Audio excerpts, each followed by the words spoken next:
What is up? What is up, guys? It's Mike Frank with Berkshire Hathaway, Frank Oliver and Company. Coming to you again today with Christian Olson and Heather Kelley. Hello. Hello, hello. Good morning. Talking about home inspections and getting Google alerts on my phone at the same time. Boom. Silenced. There should be a We're rule. just grateful you're not still looking for a high-end table. For clarity, we were looking for a high table. I just call it a high-end table to replace this adventure that we have here. That he complains about every morning before the podcast. Yeah, I don't like it. I'm not about it. Marginal gains. Let's just cut out that complaint. Please. Let's cut out the past 15 minutes of like what our interactions were. There we go. I got it. Okay. Anyway, moving on. So, guys, welcome. If you haven't been here before, our Frank Oliver and Company does a Two Baltimorons podcast. So welcome. Super excited. We talk about everything from real estate related stuff to like real estate people related stuff. And we always have a good time. But anyway, if you ever have anything to talk about, text us, reach out to us, DM, PM. If you haven't already, make sure you smash that love and like button. And we'll hear you every single week. No? You don't love that? I hated that. I hated it. Go ahead and smash that love or like button. it. I literally heard that. If you go back, you can see my... Smash it. Oh, God, no. I'm dead. I'm all about it. Let's do the intro Anyway. again. Roll that back. Girl. No. You got to keep going. Anyway, so what's up, guys? Now that you've introduced yourselves and said hello. Not much, man. Just here on the podcast, ready to start talking about inspections. And Christian's had too much coffee this morning. yeah, no, like my twitching a heart little rate bit is out. just fucking. What's in your pink mug? It's a post-workout drink, and it has creatine and like some other chemicals and shit. In case you guys don't know, I'd love a Christian's good very chemical drink. proud of his back. Yeah. Right, precisely. Very proud of his Do that back. Instagram audio. Anyway, all right. So, guys, as buyers and as sellers, you're going to look at these home inspection reports, and it's a little scary. You know, like I think that people go into the home inspection with this idea that we're going to find all the problems, and then we're going to renegotiate the price, and we're going to tell the seller everything that we don't like about the house, and then that's not how we do it. I feel like home inspections are comparable to that like test you got back in high school or whatever, and there's a whole bunch of red pen all over, and you're like, Yeah, except the Well, it difference can be is that like comparable. you didn't care about that.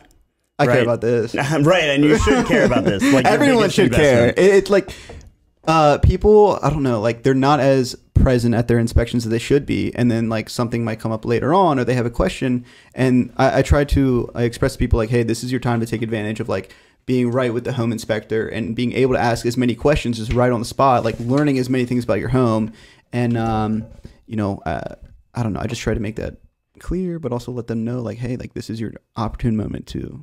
Well, I think like a lot of people don't realize what the home inspection is, and it's your opportunity to like meet your home. Yeah. Right.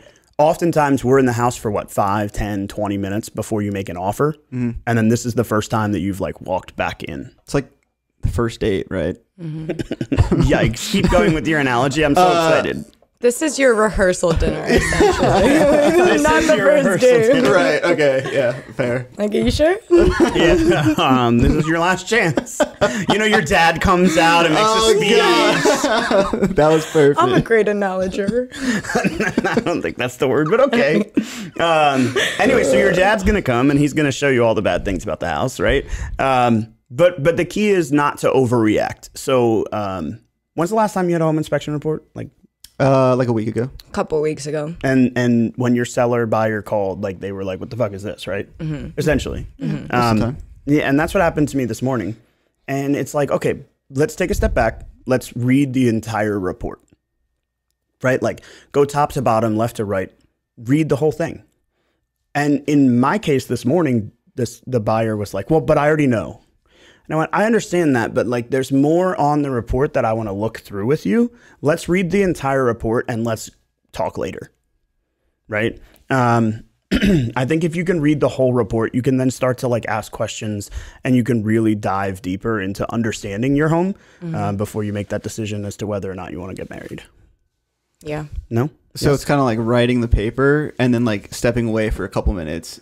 And Here's a then reading it prenup. again. Think about it. Yeah. That's actually probably a better way to describe this whole thing.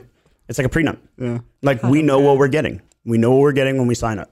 And I think, in 2 conversations recently, one buyer is like, oh, well, the HVAC didn't work. And the next buyer was like, well, everything's fine except this one thing that I don't really care about, but whatever. And in both situations, I'm like, hey, maybe we should learn a little bit more and find out what else is wrong before we make this rash decision. But I don't know. I think, as always, Liv wrote a great little script here. And one of the things that she talked about was understanding the what's included, the terminology, and then like, what was it? What did you say? I said there's a lot. There is a lot. There's a lot. Oh, the red flags, right? So understanding the terminology, understanding the red flags, understanding, what the home inspector is intending to tell you.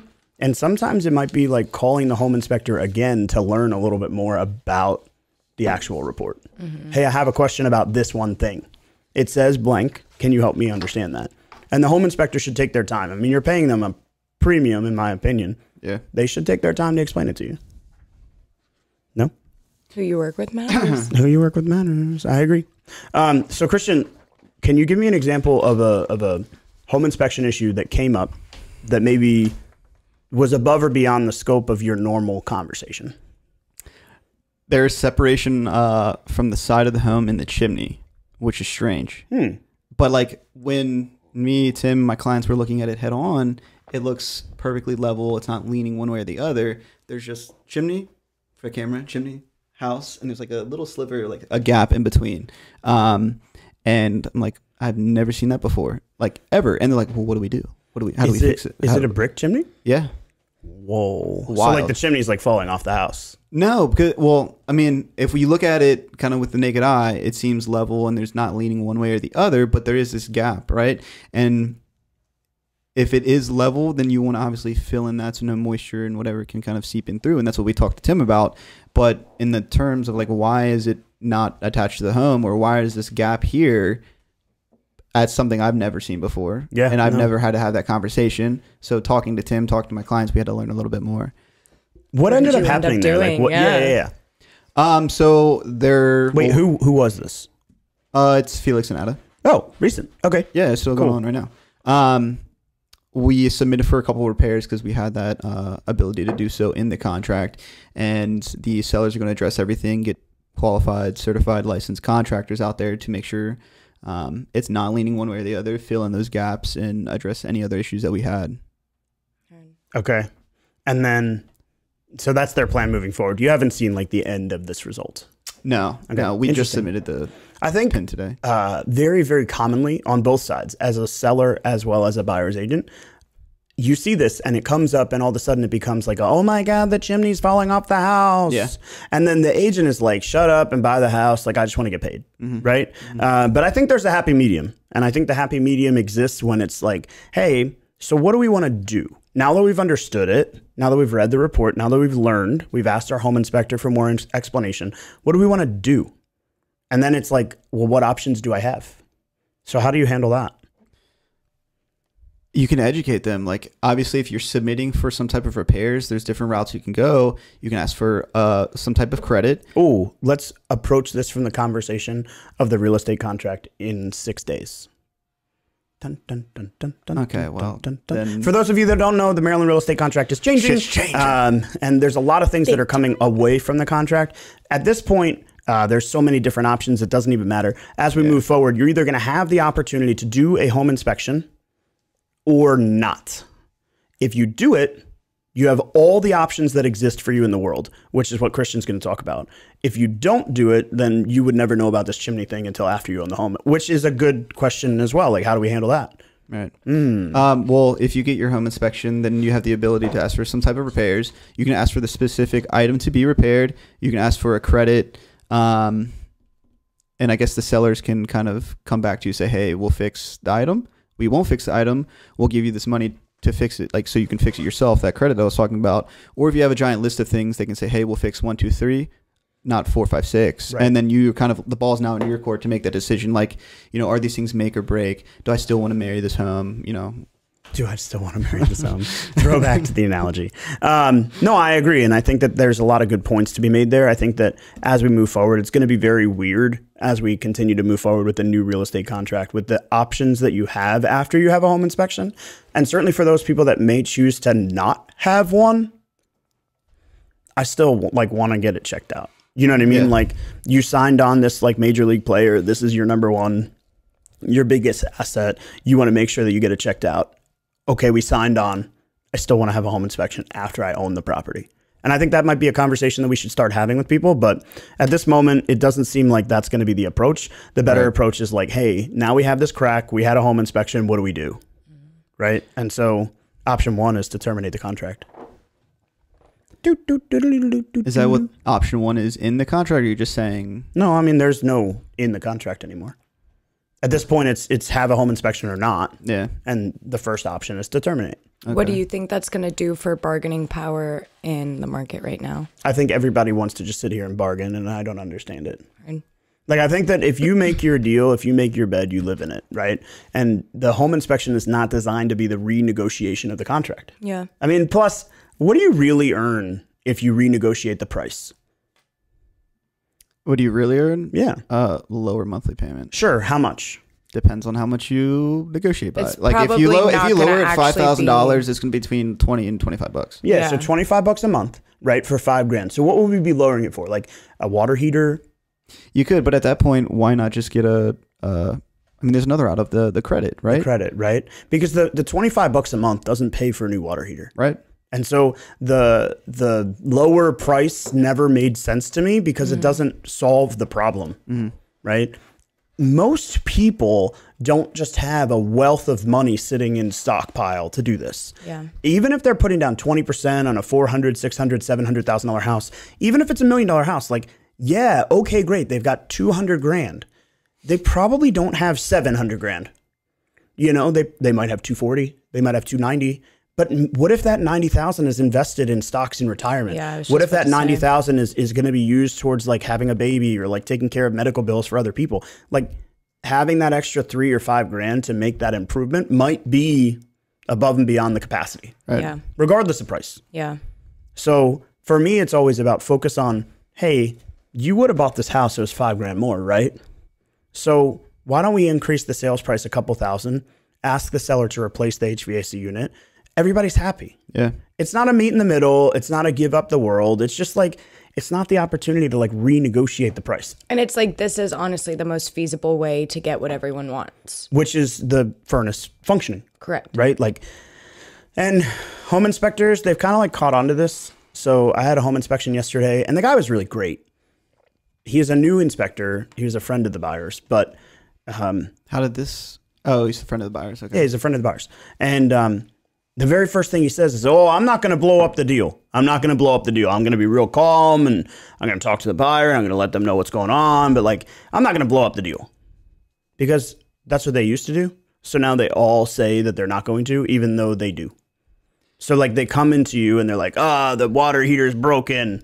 And you're like, oh my God, the water heater. The minute they say like, oh, they're going to blow up the deal, I'm like, motherfucker, this I just feel like we don't need all that. Like, you just do your job. Like, Yeah, you do yeah, your job, we literally. do I our don't job, understand right, why right. this is a Yeah. conversation. Right. And what ends up happening is like inadvertently they make the buyer more stressed, but then they make the buyer feel like they're not more stressed because they told them that they're not going to make a big deal out of it. Yeah. But then the buyer's actually more stressed and there's a bigger problem. And then it's like, hey, call the home inspector. And then they're like, I already talked to the home inspector. I don't need to talk to him again. Yeah. I just wish everyone would just do their job. Correct. Which also for reference, like I wish agents would just do their job. Yeah. And I wish that marketing peoples would do their job and admin peoples would do their job. And like everybody just did their job and we were happy, hunky dory, and everybody won. Agreed. And I feel like if you're the real estate agent going into that, being able to preface them for it and get them ready for it is going to make that a lot easier, regardless of what the inspector says. Agreed. So at this point, like we had home inspection. Now we're going to ask for repairs. So like let's run down that road because we ran down the credit route for a while. Okay. You're up. Okay, if you want to ask for repairs, you sit down with your agent and you go over the inspection report. You might write down what is a major concern to you that you want to submit to have repaired, and you put it on a property inspections notice and you just send it over. Send it along. Yeah. And as Christian referenced before, the seller may choose to accept all repairs, accept none of the repairs, or accept some of the repairs. So like 1, 2, and 3, but not 4, 5, and 6. The key here is that the buyer has the right to terminate the contract if the seller says no. No. Yeah, that's what I was going to get at. Yeah. So if the buyer asks for all these repairs and the seller says yes, buyer has no right to terminate the contract. Yep. The thing I like about the new home inspections process is the buyer has the right to terminate the contract at the onset. So there's no need to request repairs. If they want to terminate the contract, they're done. And I actually think this is going to be better because I think it's going to lead to a more amicable, like, we're going to work together to get this done, rather than the buyer feeling like, well, I don't really want to buy this house, but if they fix these 7 items and then the seller fixes 5 and the buyer's like, I don't know, maybe I shouldn't, when they could have just walked away from the transaction earlier. Right. Yeah. Which is the new process. I feel like you have to have these conversations though. Like when we were filling out the property inspections notice, they're like, well, what's going to happen next? And I was like, well, there's a couple things. And I pretty much just had the same conversation that I was having with you all. Like, they could give us a credit. They could fix X, Y, Z and not these other things, or they could fix all of them. And then we like, get all the repairs. And then we go to settlement. Woohoo. Right. Woo. But educating them on like what these processes might look like and how things could play out just will prepare them for maybe what's to come. And I think a lot of people don't do that. Yeah. Well, and I think that there's a lot of unknown in the real estate industry. So like one unknown as we continue to move forward, we haven't talked about this as a group. How do you feel about the pest inspection as we move forward? I forget exactly what was dun. changing. What is current? Do you know? Yeah, it's the sellers will fix up to 2% of the purchase, 2% of the purchase price, right? So like share more about that, right? The buyer has the right to have a or a pest inspection. And then if there's any issues or things that have to be repaired or addressed, the sellers will fix up to 2% of the purchase price. So on a $400,000 house, 2% of that, they will cover that in their expenses. Which is how much? If I can do math, 8. Oh, awesome. So glad that we have mathematicians here. I mean, dude, I'm off like 300 milligrams of caffeine right now. Math. So like the current contract says that the seller is going to fix up to 2%. And that's really gracious because I think it makes me as a buyer's agent feel really comfortable that the buyer is going to move forward. They're going to take on this encumbrance. They're going to ask for a pest inspection and then they're going to move on. Have you ever seen a pest inspection come back to where they have to utilize that entire 2%? Mm-mm. I was about to say, I've never seen that. And I've had some, like Kevin and Miriam that bought in Calvert County. Mm-hmm. That was a couple $100. Yeah. That's what I normally see, like a couple $100. Where it can get really expensive is if like, if there's termite damage in the subfloor and then they have to like sister the joists. Ooh. If there's, 2 or 5 or 7 joists that all need to be sistered and maybe the subfloor needs to be supported, that can become a little bit expensive, but I've never seen it utilize the full 2%. But in any rate, that whole thing is going away now. Yeah. So like there's no more obligation by the seller to pay for pest inspection repairs. So then how do we move forward, right? Because it's a commonality that we're going to have a structural mechanical inspection. But are we going to require our buyers to have a pest inspection? Should we? And we do. I don't think it... We do currently. Yeah. But as we move forward with the changes in the contract... I don't think it necessarily needs to be a requirement, but in lieu of that, you need to have those conversations and be like, this is what could come up. This is potentially what could be a problem, XYZ, if we don't. Like, this is worst case scenario. This is best case scenario. You make your decision, but... I think for me, it still goes back to if we can get a really affordable inspection, and there are expensive pest inspection companies out there. I'm not going to throw anybody under the bus, but... Normally he follows it up by throwing someone I'm legit not going to do it. I was just waiting for you to like do that. His name is B. Yeah, right? Right? Exactly like that. No, I actually really like the company, but they're really expensive for their pest inspections, so we don't use them. My thing is, I think it's, between $40 and $90 for a pest inspection. And I think it does nothing but protect everyone involved. Mm-hmm. I do think in some cases it may raise red flags and it may become a hurdle that we have to overcome. It could even be the difference between a buyer getting a contract accepted versus not. But I just feel like if we're not doing it for the affordability of the cost, we're neglecting it. What are your thoughts? Outside of the affordability, I was going to say the same thing for like a septic inspection. What happens when like your buyer's like, yeah, I don't really want to pay for that. And I'm like, what happens when your septic's shot and you need an entirely new tank and everything, and then you're 15, 20 in the hole? I mean, I agree. Here's the problem. The problem is that at what point does it become so affordable that we require every buyer to do it? Well, I'm not saying require every buyer, but these are things that we have to consider, right? Like, I agree. I don't know. I'd tell my buyers like, hey, if we can actually afford the septic inspection and it's not gonna, make or break us, I think like having that weight lifted off our shoulders, knowing that there's no cracks, it's holding everything like it's a good, healthy system. You're gonna sleep much better at night. Yeah. How do you apply that? I mean, do you have your buyers have a radon inspection every single time?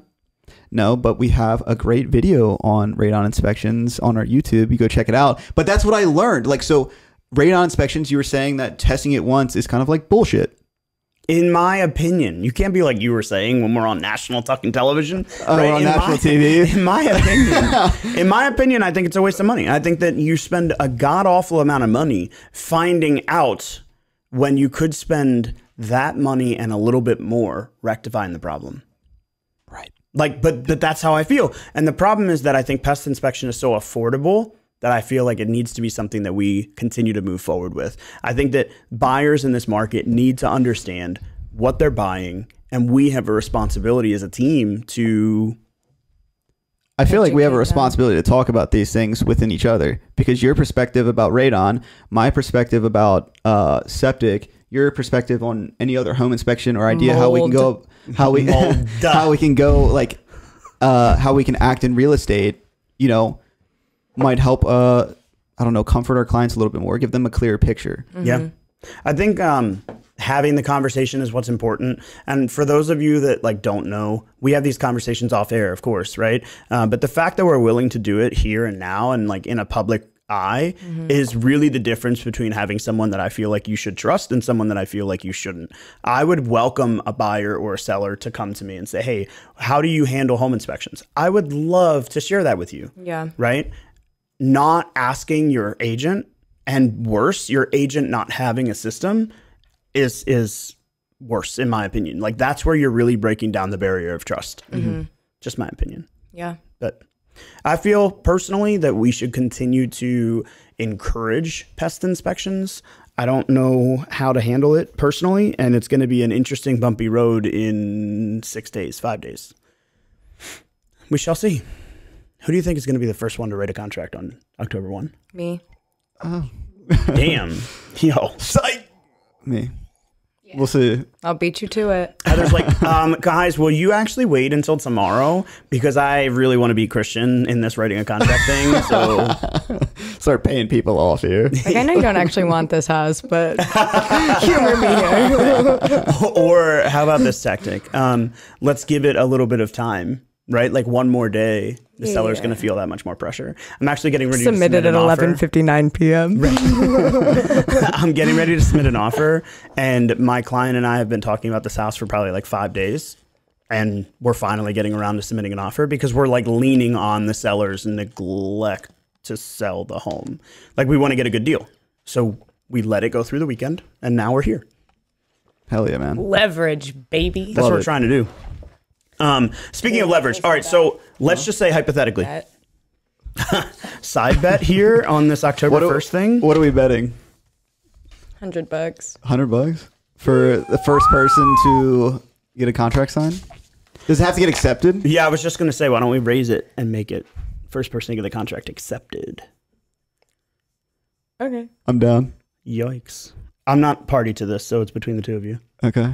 Gang shit. Y'all heard it here. Let's do it.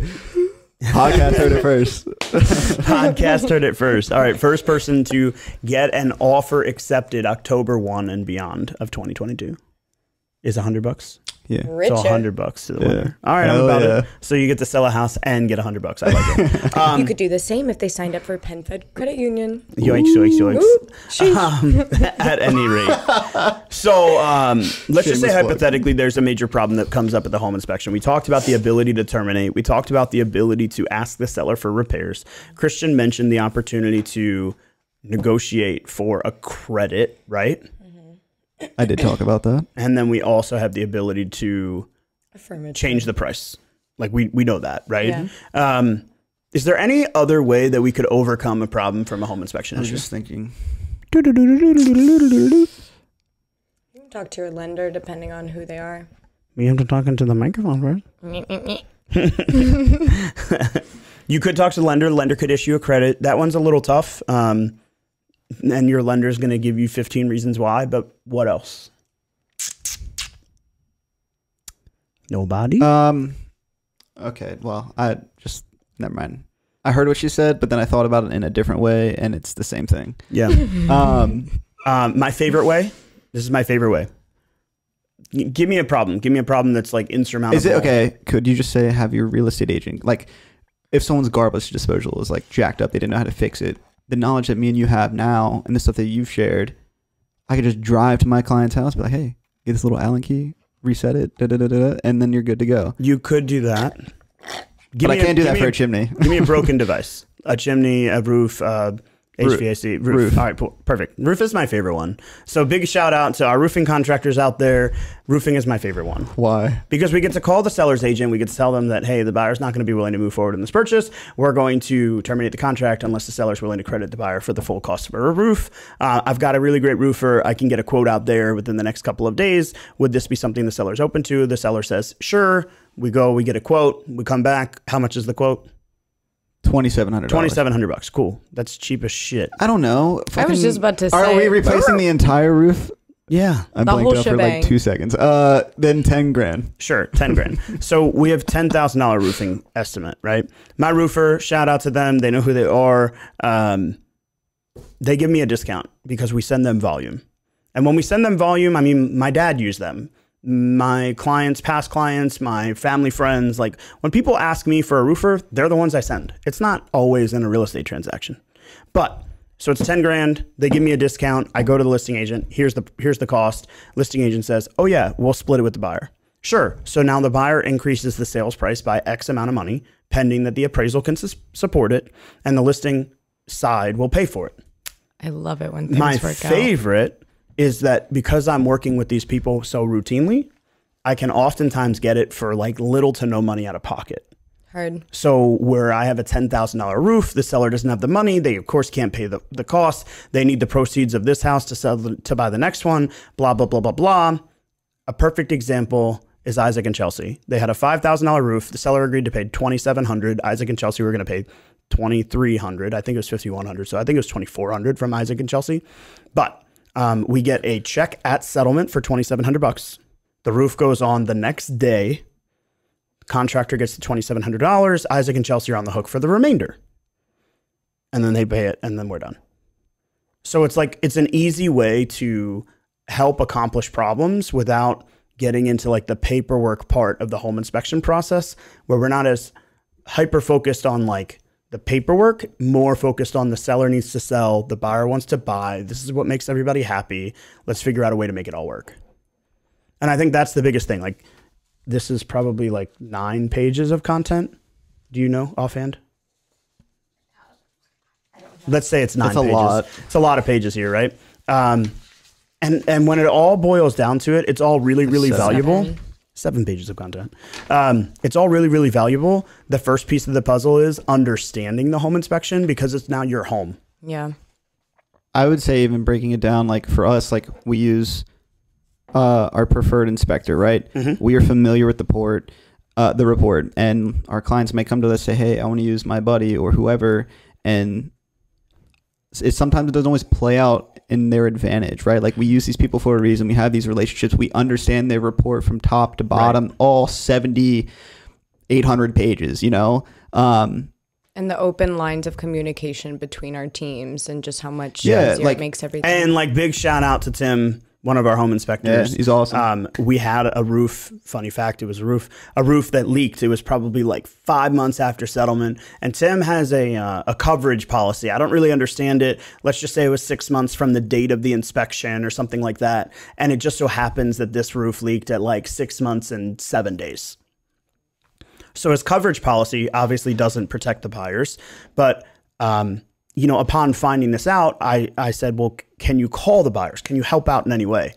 before I even had a chance to call the buyers back, I think I went into a meeting. By the time I came out of the meeting, I called the buyers, and the buyers were like, oh yeah, Tim's great. He's coming over at 6 o'clock tonight. Dude, Tim's awesome. And he went to their house. He looked at the issue. He showed them how to fix it. And he said, look, you guys can probably do this yourselves for $100, or you can hire a roofer. It's probably going to be $600-700. But it's really not a big deal. It's just a crack in your flat roof. And that's like very, very common. And here's what you want to do to maintain it. And to me, that's an invaluable asset. Yeah. So when you say like, we know how we work, we know what to expect, these people have something to lose in their relationship with us. And I feel like we have really good relationship with our affiliates. I agree. Yep. So all in all, home inspection, it's really, really a lot of information. What you want to do, you want to read through the entire report, understand it, take into heed all of the information, the words, the terminology, the way the home inspector talks about it. This is how you're going to come and maintain your home and improve the life and the value of it so that you can have value for years and years to come. And obviously, what did you call it? It's the rehearsal dinner? Yep. It's like the point at which, you know, no return. Is that a fair statement to make? Yeah. You make sure you know them. You make sure you understand them, and you're in there like swimwear. In there like swimwear. I'm all about it. At any rate, so you guys know how you can reach me at Michael Frank __ on Instagram, at Frank Oliver Co on TikTok. And how can they reach you guys? Christian the Deadhead on Instagram and the Dead. Why is that funny? And the Deadhead Realtor on TikTok. H. Kelley. I'm Heather Kelley, spelled with an EY 230. I have a full-time job. In case you guys That's also didn't true, know, y'all. And right? in case you were wondering, I'm rocking out. So, yeah, Heather Kelley 230. Nice. Well, hey, until next time, we look forward to chatting. You guys can always hit us, PM, DM, or subscribe if you haven't already, and we'll talk to you real soon. Deuces. Smash that love and like.